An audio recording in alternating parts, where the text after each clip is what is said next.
നമ്മൾ ജീവിക്കുന്ന നമ്മുടെ ചുറ്റുപാട് നമ്മുടെ വീട് മാത്രമല്ല, നമ്മുടെ സമൂഹം മാത്രമല്ല, നമ്മുടെ പ്രകൃതിയുടെ ഒക്കെ സംരക്ഷണത്തിൻ്റെ ഒരു ചുമതല നമ്മെ സംബന്ധിച്ചിടത്തോളമുണ്ട്. കേവലം ഞാനും എൻ്റെ കുടുംബവും എന്ന ഒരു കാഴ്ചപ്പാടായിരിക്കരുത് ഒരു വിശ്വാസിക്കുണ്ടായിരിക്കേണ്ടത്. അപ്പോൾ സമൂഹത്തിന് ഉപകരിക്കുന്ന, പ്രകൃതിക്ക് ഉപകരിക്കുന്ന കാര്യങ്ങൾ നമ്മുടെ ജീവിതത്തിൽ നമ്മൾ ധാരാളമായി ചെയ്യണം.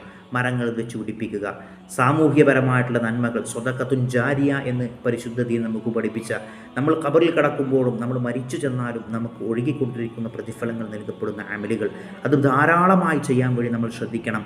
ഹബീബായ റസൂലുള്ളാഹിയുടെ ഹദീസ് ഉണ്ടല്ലോ, ഒരു മുസ്ലിം മാമിൻ മുസ്ലിമിൻ യഗരിസു ഖർസൻ ഇല്ലാ കാന മാ ഉക്കില മിൻഹു ലഹു സദഖത്തുൻ. ഒരു വിശ്വാസിയായ ആളെ സംബന്ധിച്ചിടത്തോളം അവനൊരു മരം നട്ടുപിടിപ്പിച്ചാൽ ആ മരത്തിൽ നിന്ന് ആരൊക്കെ ഭക്ഷിച്ചോ അതൊക്കെ ഇവന് സ്വതക്കയായി ഭവിക്കും. മാത്രമല്ല, ഇനി അതിൽ നിന്ന് ആരെങ്കിലും മോഷ്ടിച്ചു കൊണ്ടുപോയാലും അത് ഈ മരം വെച്ചു പിടിപ്പിച്ചവനെ സംബന്ധിച്ചിടത്തോളം സ്വതക്കയാണ്. അതുപോലെ ആ മരത്തിലേക്ക് ആരൊക്കെ അഭയം പ്രാപിച്ച്